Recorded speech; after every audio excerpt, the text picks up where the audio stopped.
Hello everyone, we are back with another episode of PT 2 minutes. Today we will be discussing a question on city of Ayodhya.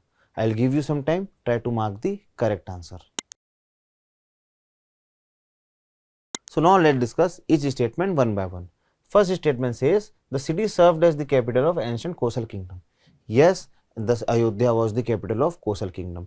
Kosal was part of the other 16 Mahajanpadas, prominent being Vajji, Malla, Kaushambi and Kashi, etc.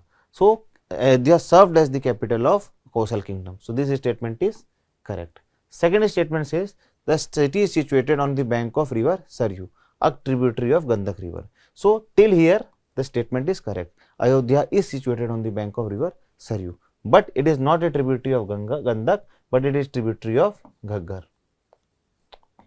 So as a whole, this statement becomes false. Third statement says Ikshvaku is often considered as the founder of early Kosal kingdom.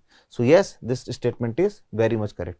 Ikshvaku was the founder and ruler of early Kosal kingdom dynasty. The Ram, the Dashrath, all were the descendant of Ikshvaku. So this statement is correct.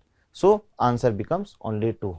As you all know that Ayodhya city has been in use in very recent time. So this question becomes very important for you from current point of view. So this was all about today's question. Thank you very much.